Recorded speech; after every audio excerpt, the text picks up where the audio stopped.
사람은 누구나 기질을 갖고 있습니다. 그 기질에 따라 같은 상황도 다른 관점으로 바라보기 마련입니다.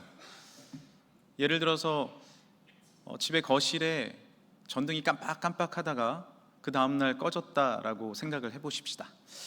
그러면은 완벽주의 남편은 어제 전등이 깜빡깜빡했는데 이거 누구 책임이지? 라는 생각을 합니다. 그런데 평화형인 아내는 이런 생각을 합니다. 별로 안 어둡네. 부엌불이 켜져 있으니까 뭐 내일쯤 갈까? 라고 생각을 합니다. 그때 쾌활형인 딸이 이런 생각을 합니다. 와, 전등이 꺼졌네. 무도 있는데? 밤에 촛불을 켜고 밥을 먹을까? 이런 어떤 특별한 생각을 합니다. 그때 성취형인 아들이 사다리를 갖다 놓고 바로 갈아버리죠. 한 가지 일이 벌어졌지만 서로 다른 생각과 다른 관점으로 바라봅니다. 우리의 삶 가운데서도 여러 가지 일들이 주어질 때 우리는 생각하죠. 너는 틀렸어. 너는 잘못됐어.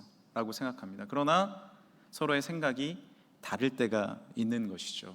물론 복음은 확실합니다.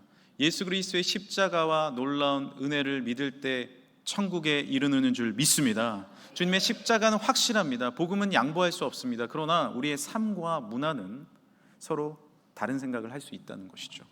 그리고 그것을 폭넓게 이해했을 때 가정과 또한 사회가 또한 교회가 하나 되고 또한 서로를 보듬어주며 배려할 수 있는 것입니다.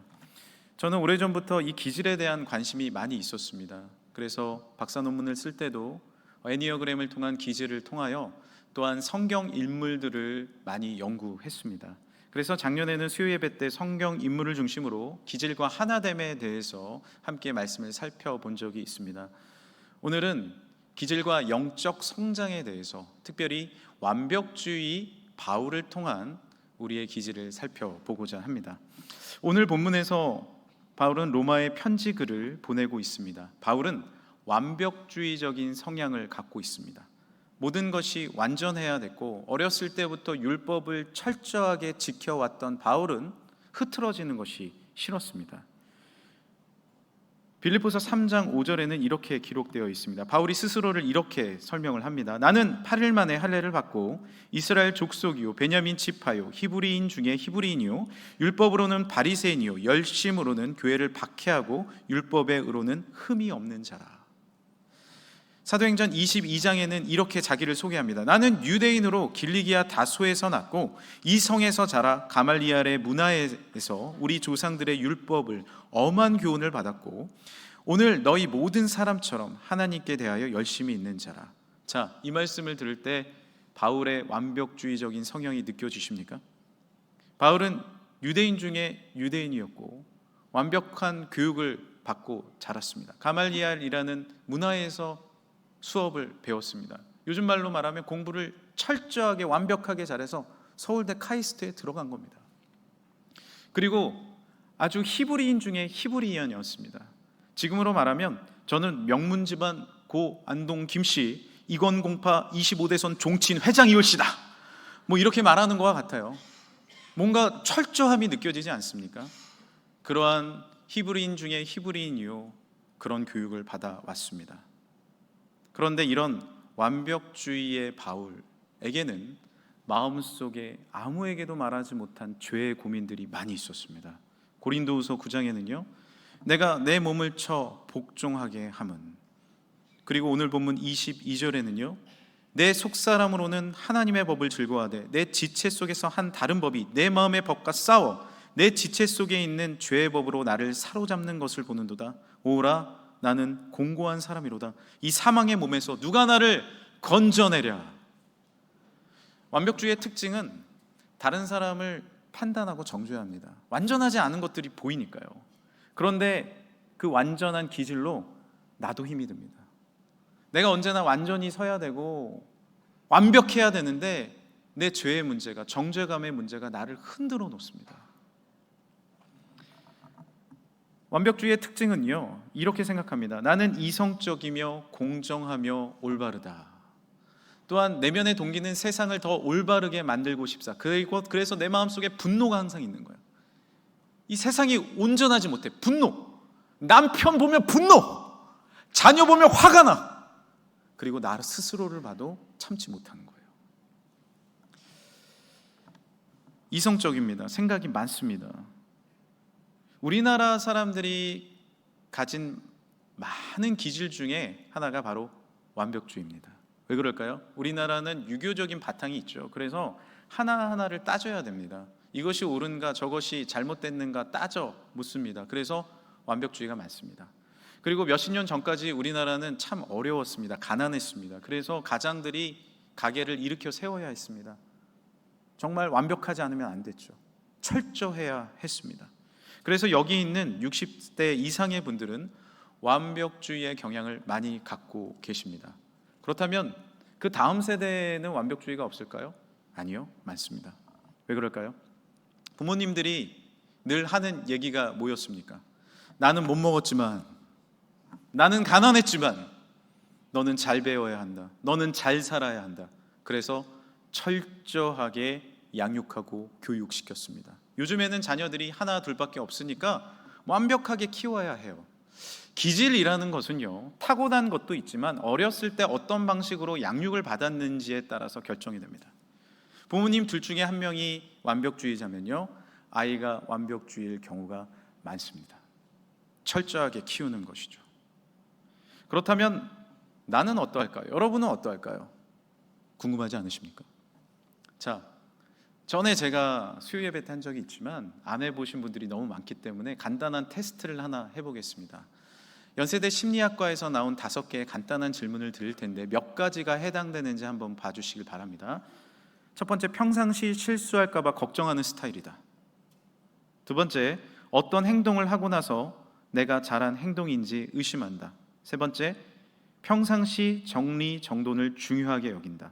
네 번째, 나는 부모님의 높은 기대를 받고 자랐다. 다섯 번째, 목표와 성취에 대한 기준이 대체로 높다. 자, 여러분은 몇 가지가 해당되십니까? 3가지 이상이라면 완벽주의입니다. 그리고 2가지 정도 내가 해당된다고 하면 완벽주의의 기질을 어느 정도 갖고 있는 것입니다. 우리나라에 완벽주의가 참 많다고 말씀드렸는데요, 놀랍게도 연구 결과 53%의 사람들이 완벽주의를 갖고 있습니다. 내가 아니면 내 옆 사람이 완벽주의예요. 내가 아니면 내 아내가, 남편이, 내 자녀가 완벽주의일 확률이 상당히 높습니다. 물론 완벽주의는 나쁜 것이 아닙니다. 모든 기질은 장점을 갖고 있습니다. 완벽주의 때문에 우리나라가 이렇게 경제 성장을 이루었고 또한 잘 지낼 수 있습니다. 그러나 이 완벽주의가 지나치면 강박증이 일어납니다. 그리고 중요한 것은 행복하지가 않습니다. 항상 따져야 하고 정확한 걸 지켜야 하고 다른 사람을 판단하고 나 스스로 정죄해야 하기 때문에 행복하지가 않아요. 어떻게 하면 행복한 완벽주의로 살아갈 수 있을까요? 기질은 변하지 않거든요. 기질은 고유한 것입니다. 변하지 않아요. 그러나 사도 바울도 완벽주의의 기질이 있었지만 주님 앞에 성숙하고 단련하고 훈련받음으로 행복한 완벽주의가 되었어요. 성숙한 사람이 되었다는 것이죠. 그러기 위해서 오늘 말씀을 우리는 깊이 바라봐야 합니다. 말씀을 통해 우리가 행복한 사람이 되길 간절히 소망합니다. 오늘 말씀은 완벽주의는 내 생각을 덜어내고 주님을 의지하는 것임을 우리에게 알려주십니다. 바울은 생각이 참 많은 사람이었습니다. 그의 고민은 정말 많았습니다. 그런데 성숙해지면 성숙해질수록 그의 생각을 덜어낼 수 있었어요. 그리고 그 생각을 하나님의 은혜로 채울 수 있었습니다. 여러분, 밥이 많으면 어떻게 해야 돼요? 내가 이거 먹으면 과식이다 생각하면 어떻게 해야 돼요? 덜어내야 됩니다. 여러분에게 충격적인 사실을 하나 제가 알려드리겠습니다. 제가 살이 찌고 있습니다. 평생 찌지 않던 살이 지금 찌고 있습니다. 그런데 제가 한 가지 사실을 깨달았는데요, 지금까지 알지 못했던 사실을 여러분보다 뒤늦게 깨달았는데 왜 찌는지 아십니까? 먹는 게 땡겨요. 전에는 밥을 많이 먹으면 소화가 안 됐거든요. 지금 아침 먹은 게 1시간 전에 소화가 다 돼버렸어요. 엄청 배가 고파요. 이야, 땡기니까 이게 식탐이 나고요, 막 먹게 됩니다. 살찌는 이유는 많이 먹어서 그렇구나. 소화가 잘 되는 거예요. 그런데 문제는 뭐예요? 이제 야, 이거 내가 안 되겠다 싶으면 덜어내야 되잖아요. 그리고 많이 먹으면 과식하면 소화가 안 될 때 있잖아요. 덜어내야 되잖아요. 덜어내지 않을 때 문제가 생기는 겁니다. 우리의 감정도 마찬가지고 우리의 기질도 마찬가지입니다. 지나치면 덜어내야 됩니다. 그래야 성숙해질 수 있습니다. 사도행전을 보면 바울 역시 이런 마음의 싸움을 겪었던 것을 알 수 있어요. 우리가 마음의 싸움이 막 일어나면 완벽주의는 분노가 있거든요.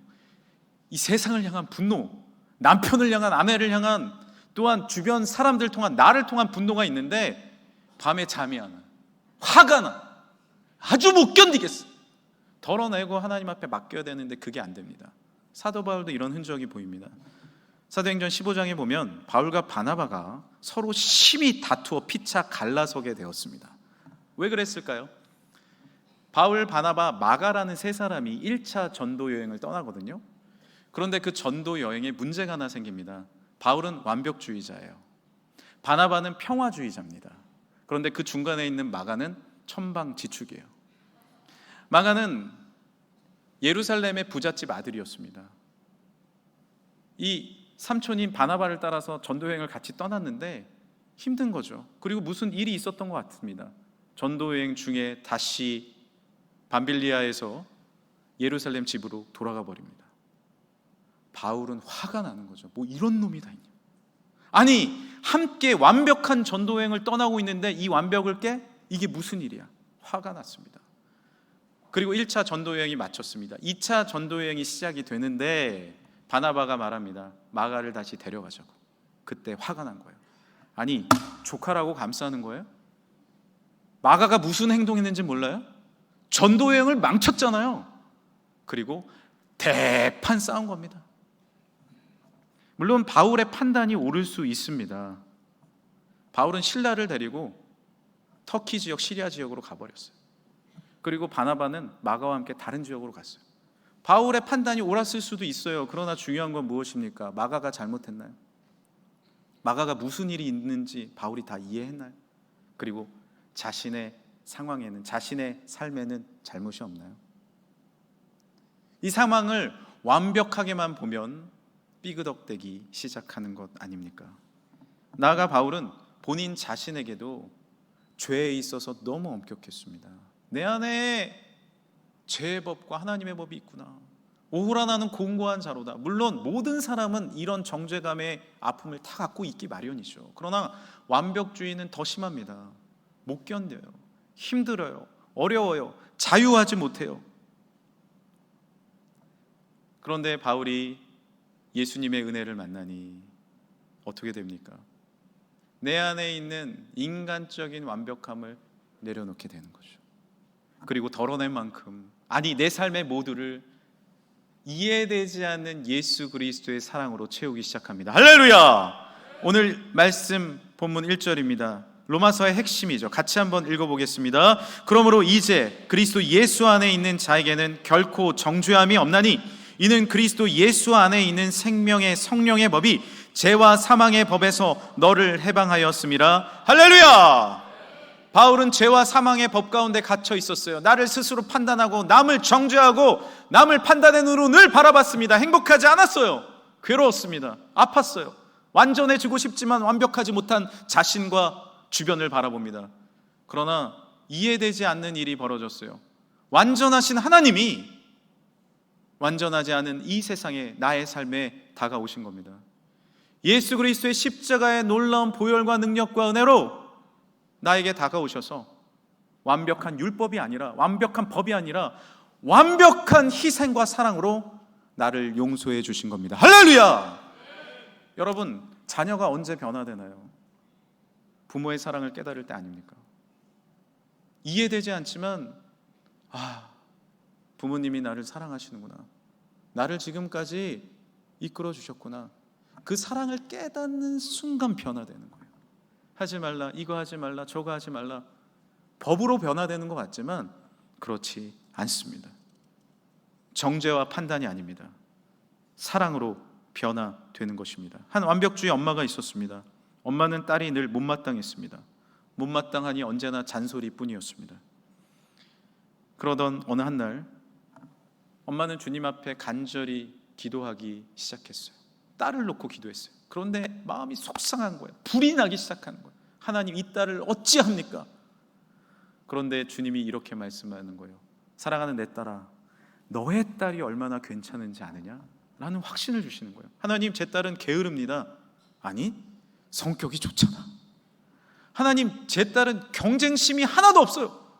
아니, 여유가 있잖아. 하나님, 제 딸은 속도가 느립니다. 아니, 딸이 사랑하는 분야에 열심히 살아가잖아. 생각해 보니까 딸의 장점이 보이기 시작한 거예요. 그리고 이제는 판단과 정죄함으로 살아가지 않습니다. 딸을 격려하고 사랑해 줍니다. 그러니 그 딸이 어떻게 자라날까요? 부족한 인간으로 자라나는 게 아니라 온전한 하나님의 사람으로 자라나게 되었습니다. 할렐루야! 이것이 하나님의 능력입니다. 여러분 생각해 보십시오. 우리 피조물인 인간이 어떻게 하나하나 다 따져서 하나님의 완전함에 이를 수 있겠습니까? 그렇게 살아간다면 여기에 살아남을 사람은 한 명도 없습니다. 그러나 하나님은 완벽하신 사랑으로 우리를 용서해 주셨습니다. 그것이 하나님의 완전함입니다. 이제 우리도 주님을 닮아야 할 줄 믿습니다. 주님은 위대하신 사랑으로 우리의 인간의 생각을 덜어내시고 은혜로 채워주셨습니다.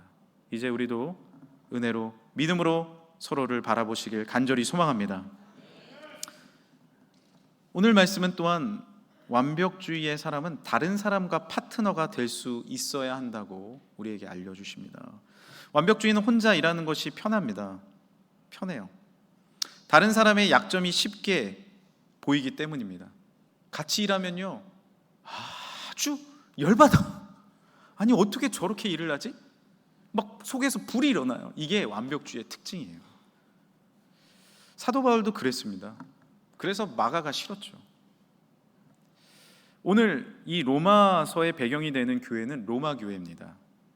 이 로마 교회는 한 도시에 있었습니다. 가장 발전된 도시에 있었죠. 그러다 보니 여러 부류의 사람이 모여서 함께 신앙생활을 했습니다. 그 중에 불화가 있는 부류가 있었는데 바로 유대계 크리스찬들, 그러니까 어렸을 때부터 하나님의 율법을 지켜왔던 기독교인들과 이제 막 하나님 예수님을 믿은 이방인계 크리스찬들의 어려움이 있었습니다. 관계에 어려움이 있었어요. 유대인계 크리스찬들은 이방인들을 보면, 아니, 저 사람들은 정결 예식도 모르네. 아니, 어떻게 예배 드리는지도 모르고 여기 나왔어? 라는 생각이 드는 거예요. 이 완벽주의 기질로 판단이 되는 겁니다. 그런데 생각해 보십시오. 예수님을 처음 믿으면 당연히 예배의 방식이 서투를 수밖에 없죠. 교회의 용어도 서툽니다. 그렇다고 주님을 믿는 믿음이 없는 건가요? 아니요. 오히려 어렸을 때 믿은 저보다 그 순수한 믿음이 더 아름답고 깊을 수 있습니다. 어떤 한 분이 재밌는 영상이라고 저한테 보라고 보여주셔서 제가 이렇게 봤는데, 80평생 불교 신자였다가 예수님의 한량없으신 십자가의 그 무한하신 사랑에 감격하여 예수님을 믿게 된 한 할머니의 영상이었습니다. 기도를 하시는 거예요. 교회에 나오셔서 기도를 하시는데 딸이 너무 감격이 돼가지고 옆에서 이렇게 그것을 찍은 거예요. 이렇게 기도하시더라고요. 하나님, 제가 그동안 예수님도 잘 몰랐고 제 마음대로 살았고 죄도 많이 졌습니다. 그런데 계속 예수님의 말씀을 들어도 까먹어요. 항시 정신을 써도 틀리는 저를 용서해 주시길 바랍니다. 판샘포살. 딸이 예수님의 이름으로 기도합니다. 아멘. 여러분, 이 기도는 신학적으로 완전히 틀렸습니다. 잘못된 용어가 들어가 있기 때문이죠. 그런데 80평생 다른 곳에서 있다가 교회에 나와서 이제 변화되려고 하는 이 움직임이 보이십니까? 물론 여기 계신 분들은 뭐 다른 종교의 언어 조심스럽게 안 쓰고 이제 교회 안에 적응하시려고 하실 거예요. 그러나 서툽니다. 아직 어색합니다.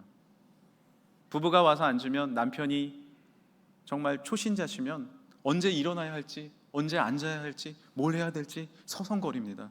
그때 아내가 부끄러워서 허벅지를 꼬집습니다. 여러분, 이런 소리가 나면 10중 8구 꼬집고 있는 겁니다. 가만 내비 두십시오. 일어날 때 못 일어나도, 앉을 때 못 앉아도 괜찮습니다. 내 중심이 하나님 앞에 집중되고 있다면, 그리고 주님을 향해, 예수 그리스도를 향해 나를 위해 십자가에 달려 죽으시고 모든 것을 내어주신, 어떻게 신이 나를 위해서 죽을 수 있지? 예수님이 나를 위해 모든 걸 용서하셨다고, 사랑하신다고? 그 사랑 가운데 이제 나아오시는 사랑하는 성도들이요, 주님께서 충만한 능력과 은혜로 채워주실 줄 믿습니다. 바울은 완벽주의였지만 주님을 알아가면 알아갈수록 마음이 넓어졌어요. 성숙한 믿음의 사람은 어떻게 되는지 아십니까? 내 반대편에 있는 기질을 이제 품기 시작합니다. 사도 바울은 마가가 마음에 들지 않았지만 갈라선지 15년 뒤에 디모데 후서에 이렇게 고백합니다. 디모데에게 네가 올 때에 마가를 데리고 와라. 그가 나의 일에 유익하니라. 믿음의 사람은 그 누구와도 함께 사명을 감당할 수 있습니다. 왜냐하면 오늘 본문 28절 말씀 때문입니다. 함께 읽어볼까요? 우리가 알거니와 하나님을 사랑하는 자 곧 그 뜻대로 부르심을 입은 자들에게는 모든 것이 합력하여 선을 이루느니라. 할렐루야! 나는 완벽하고 싶지만 완전할 수 없는 사람입니다. 나의 남편도 아내도 우리의 가족도 함께 동역하는 믿음의 사람들도 마찬가지입니다. 죄송하지만 우리는 천국 갈 때까지 완벽한 가정을 못 볼 것입니다. 우리 교회는 완벽할 수 없습니다. 우리의 사회도 마찬가지고 나도 마찬가지입니다. 이것을 인정하고 내어놓고, 그렇지만 우리가 알거니와 하나님을 사랑하는 자 곧 그의 뜻대로 부르심은 입은 자들에게는 모든 것이 하나님의 능력과 은혜로 합력하여 선을 이루게 될 줄 믿습니다. 하나님의 은혜로 선을 이루는 것입니다. 덜어낸 만큼 내 삶 가운데 주의 은혜와 축복이 임하게 될 줄 믿습니다. 이것이 하나님이 허락해 주시는 사랑의 완벽입니다. 또한 오늘 말씀은 완벽주의자는 성령 안에서 기뻐해야 한다고 알려주십니다. 여러분, 기뻐하십니까? 역사의 인물을 보면 대표적인 완벽주의자들이 있는데 그 중에 한 명이 마틴 루터입니다. 종교개혁을 일으켰던 분이죠. 이게 잘못됐으니까 개혁을 일으킨 거예요. 그리고 바로 잡았어요. 어떻게 이렇게 완전한 종교개혁을 잘 이룰 수 있었을까요?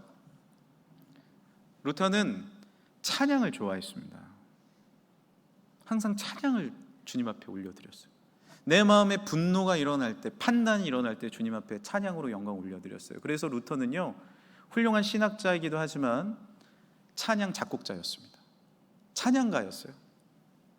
그래서 수많은 곡들을 작곡했고, 또한 회중들이 라틴어로 알아듣지 못하는 가사로 노래하는 것이 힘들어서 독일어로 다 번역하고 성경도 번역해서 함께 찬양하기 시작했습니다.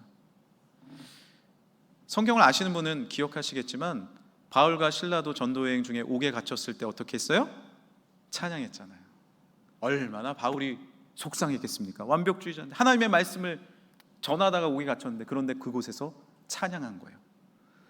내가 완벽주의자라면 솔루션이 있습니다. 무엇입니까? 해결 방법은 무엇이에요? 찬양을 많이 하시길 바랍니다. 할렐루야! 찬양을 올려드려야 돼요. 찬양은 주님을 바라보는 것입니다. 주님 앞에 영광 올려드리는 것이에요. 그때 완전하신 하나님의 기쁨과 세상의 즐거움이 아닌 하나님의 평안과 은혜가 주어지게 될 줄 믿습니다. 그 안에서 기뻐하는 거예요. 찬양을 많이 올려드려야 돼요. 또한 삶에 유머가 있어야 됩니다. 지금도 유대인들은, 이스라엘 사람들은 율법주의자이고 완벽주의자가 많습니다. 민족 전체가 그래요. 수많은 율법 가운데 있습니다. 생각해 보십시오. 600만 명이 가스실에서 죽어나갔습니다. 나라를 2000년 동안 잃었습니다. 얼마나 힘들었겠습니까? 얼마나 아팠겠습니까? 그런데 나라를 되찾고 지금도 이겨나가고 있는 그 중심에, 율법주의 완벽주의자인데 어떻게 이겨나가는지 아십니까? 유머를 즐깁니다. 저도 유대인들을 몇 명 만나봤는데 만나면요 얼마나 유머러스한지 모릅니다. 작은 것에도 화통하게 웃습니다. 완벽주의자가요. 그러니 성숙한 길로 갈 수 있는 거예요. 우리나라가 완벽주의가 많다 보니까 어렸을 때부터 힘들고 어려우면 강해 보여야 했잖아요. 그래서 얼굴도 왜 웃지 않는 거예요? 강해 보여야 되는 거예요. 한 어르신도 정말 힘들고 어려운 삶을 겪어오면서 연약해 보이는 게 싫었어요. 그래서 얼굴이 강해 보였습니다. 얼굴에 주름도요 강한 부분에 주름이 가는 거예요. 그러다가 예수님을 영접했어요. 아니 하나님의 아들이 어린 양처럼 그렇게 약해지셨네. 그 위대하신 하나님이, 창조주 하나님이 나를 위해서 십자가를 지셨네. 그 감격에 변화된 것이 뭔지 아십니까? 웃음이에요. 미소예요. 다른 근육이 움직이기 시작했어요. 마음의 근육도 다른 근육이 움직이기 시작했어요. 전에는 손주를 보면 엄하게 대했지만 안아주기 시작했죠. 그것이 삶의 변화 아닙니까? 야구를 할 때도 공이 날아오면 힘을 꽉 주고 배트를 휘두른다고 공이 멀리 가는 게 아닙니다. 배트를 놔줘야 돼요. 있는 힘껏 놔줘야 돼요. 그래야 홈런이 될 수 있는 겁니다. 사랑하는 성도 여러분, 우리는 완벽해져야 한다는 부담감 가운데 살고 있습니다. 그러나 중요한 건 이제 연약함을 인정하시길 바랍니다. 그리고 기뻐하십시오. 찬양하십시오. 주님을 노래하십시오. 기쁨의 이유는 무엇입니까? 내 완전함입니까? 아닙니다. 오직 예수님의 은혜인 줄 믿습니다. 그 은혜를 경험할 때 내 삶의 기쁨이 주어집니다. 견딜 수 있게 되는 거예요. 오늘 나눠드린 찬양 오직 예수뿐이네 라는 찬양이 있어요. 이 찬양은 이렇게 시작을 합니다. 은혜 아니면 살아갈 수가 없네. 호흡마저도 다 주의 것이니 세상 평안과 위로 내게 없어도 예수 오직 예수뿐이네. 우리 같이 한번 해볼까요? 은혜 아니면 살아갈 수가 없네. 호흡마저도 다 주의 것이니 세상 평안과 위로 내게 없어도 예수 오직 예수뿐이네. 그 신계획 다 볼 수도 없고 작은 돈 안에 지쳐도 주께 묶인 나의 모든 삶 버티고 견디게 하시네. 은혜 아니면 살아갈 수가 없네. 나의 모든 것 다 주께 맡기니 참된 평안과 위로 내게 주신 주 예수 오직 예수뿐이네. 할렐루야. 여러분, 완벽하려고 하면 전도도 못해요. 완벽하게 내가 알아야 전도하잖아요. 이 사람에게 완벽한 기회가 있어야 내가 예수님 전할 것 같잖아요. 그러면 예수님 전할 수 없어요. 제가 요즘 새신자분들을 만나고 있는데 한 분이 이런 고백을 하십니다. 길에 이렇게 서 있는데 신호등이 걸린 거예요. 그런데 자전거를 타고 가던 한 우리 교회 집사님께서 말을 거시는 거예요. 아, 예수님 믿으세요? 이 사람 뭐야? 갑자기 이게 무슨 일이야? 그래가지고 뭐 대충 얘기하고 길을 건너셨대요. 그런데 또 두 번째 신호등이 걸린 겁니다. 같은 쪽으로 가신 거예요. 그러자 또 두 번째 묻습니다. 교회 다니세요? 뭐지? 그러다가 세 번째 신호등이 또 걸린 거예요. 어제 들은 얘기입니다. 그리고 또 얘기합니다. 예수님 믿으셔야죠. 그때 마음이 열린 겁니다. 하나님의 놀라운 계획과 섭리가 위대하고 신기하지 않으십니까? 완벽함이 아닙니다. 주님은 언제 일하실 줄 모릅니다.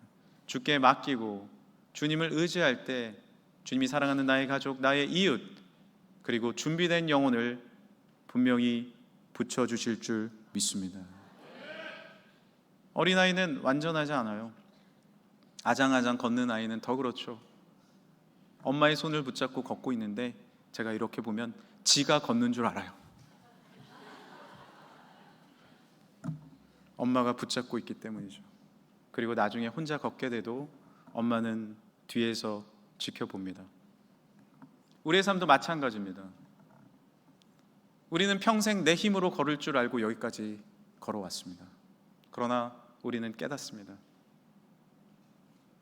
하나님의 자녀인 부족한 나, 하나님 나라 이르를 때까지, 이 철로 역정의 삶을 살 때까지 우리는 주님의 손을 붙잡지 않으면 넘어질 수밖에 없습니다. 우리가 어떻게 완전해질 수 있습니까? 오늘 이 시간 다시 완전하신 사랑, 완전하신 은혜, 완전하신 하나님을 붙잡지 않으시겠습니까? 그의 창조주의 손을 붙잡을 때 우리는 일어날 수 있고, 마음이 넓어질 수 있고, 다시 웃을 수 있고, 완전하진 않지만 행복할 수 있습니다. 이제 말씀을 마치겠습니다. 완벽이라는 단어는 흠이 없고 아무런 결점도 없는 상태를 말합니다. 그러나 온전이라는 단어가 있습니다. 온전은 본바탕 그대로 순수하게 있다라는 뜻입니다. 우리는 완벽할 수 없습니다. 그러나 온전할 수 있습니다. 하나님께서 여러분에게 허락하신 아름다운 기질, 그리고 주님 앞에 덜어낼 건 덜어내고 은혜로 채울 때 있는 모습 그대로 사랑하시는 하나님의 풍성한 은혜가 나의 삶과 우리의 가정과 우리의 앞길 행복하게 이끌어 주실 줄 믿습니다. 십자가로 온전케 되고 부활로 온전케 되는 살아가는 예수 그리스도의 사람들 되시길 간절히 축복합니다. 이제 로마서 8장 28절 한 번 더 힘차게 읽고 마치겠습니다. 시작. 우리가 알거니와 하나님을 사랑하는 자 곧 그 뜻대로 부르심을 입은 자들에게는 모든 것이 합력하여 선을 이루느니라. 아멘. 기도하겠습니다. 하나님 감사합니다. 주님의 은혜로 오늘 우리를 불러주셨습니다.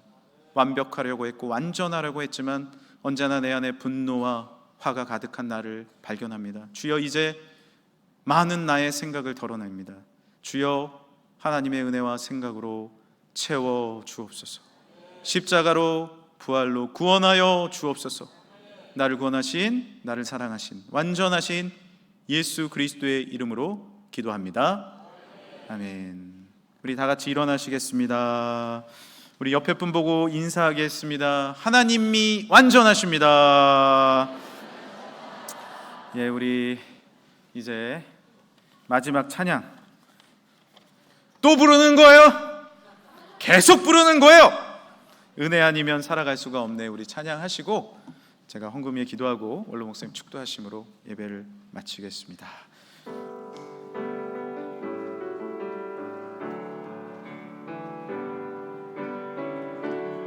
은혜 아니면 살아갈 수가 없네. 호흡마저도 다 주의 것이니 세상 평안과 위로네. 우리 마음에 손을 얹고 찬양합시다. 예수, 오직 예수뿐이네. 한 번 더 고백합니다. 은혜 아니면, 은혜 아니면 살아갈 수가 없네. 호흡마저도 다 주의 것이니 세상 평안과 위로 내게 없어도 예수, 오직 예수뿐이네. 그 신계획 다 볼 수도 없고 그 신계획 다 볼 수도 없고 작은 고난에 지쳐도 주께 묶인 나의 모든 삶 버티고 견디게 하신 그 신계획 나 볼 수도 없고 그 신계획 나 볼 수도 없고 작은 고난에 지쳐도 주께 묶인 나의 모든 삶 버티고 견디게 하시네. 은혜 아니면 살아갈 수가 없네. 나의 모든 것 다 주께 맡기니 참된 평안과 위로 내게 주신 주 예수, 오직 예수뿐이. 이 시간에 우리 같이 한번 기도하길 원합니다. 하나님, 나는 완벽할 수도 없음을 인정합니다. 주여, 은혜 아니면 살아갈 수 없습니다. 창조주 하나님이시여, 나를 위해 십자가에 달려 죽으시고 나를 다시 살리신 예수 그리스도시여, 은혜로 나를 채워 주옵소서. 은혜로 우리 가정을, 우리 교회를, 이 나라의 민족 채워 주옵소서. 불쌍히 여기소서. 주님이 일하실 줄 믿습니다. 우리 주여 한번 부르시고 함께 기도하겠습니다. 주여, 하나님 아버지, 감사와 찬양과 영광을 올려드립니다. 주여, 놀라운 능력과 은혜로 우리 가정을 채워주시고, 아버지 우리 교회와 함께하여 주시고, 아버지 우리 민족과 함께하여 주시며, 놀라운 하나님의 축복으로 하나님 우리는 완전할 수 없고 부족하지만 하나님의 채워주시는 놀라운 능력과 은혜와 사랑으로 우리의 분노를 그치고 우리의 화를 그치고 정죄함을 그치고 판단을 그치고 주님 앞에 나아가 영광 감사 올려드릴 수 있는 사랑하는 우리 모든 금천의 성도들 되게 하여 주옵소서. 흔들리지 않는 믿음과 능력과 은혜와 사랑으로 함께하여 주옵소서. 하나님 아버지, 우리가 마음 다하여 주님 앞에 나갑니다. 하나님 전도합니다. 예배합니다. 찬양합니다. 하나님 마음을 넓히게 하여 주옵소서. 함께할 수 있도록 도와주옵소서. 손을 잡아주게 하여 주시고 믿음으로 일어나게 하여 주시고 성령의 교통하심 가운데 승리한 우리 모두가 되게 하여 주옵소서. 성령 충만을 더하여 주옵소서. 믿음을 더하여 주옵소서. 하늘의 문을 열고 우리가 믿음으로 나아갈 때 주님이 주시는 아버지 놀라운 축복으로 아버지 일어나게 될 줄 믿습니다. 나는 완전하지 못하지만 완전하신 주의 사랑으로, 율법이 아닌 주의 사랑으로, 주의 은혜로 일어나 주의 충만한 능력으로 일어난 우리 모두가 되게 하여 주옵소서. 우리의 삶을 채워 주옵소서. 하나님의 능력으로 함께 하여 주옵소서. 영적 성장이 일어나게 하여 주옵소서. 품을 수 있는 마음을 더하여 주옵소서. 넓은 하나님의 품과 능력과 은혜로서 승리할 수 있는 하나님의 사람들이 되게 하여 주옵소서. 믿습니다. 감사합니다. 하나님, 감사와 찬양과 영광 올려드립니다. 하나님, 주님은 우리를 온전케 해주실 줄 믿습니다. 나의 기질은 연약하고 부족하지만 나의 부족함을 주께 드립니다. 주여 채워주시고 이제 성숙한 하나님 크리스찬인들로 하나님 앞에 믿음으로 영광 감사 올리게 하여 주옵소서. 우리의 가정의 모든 문제도 주께 올려드립니다. 내 길을 여호와께 맡기라. 주가 이루시리라.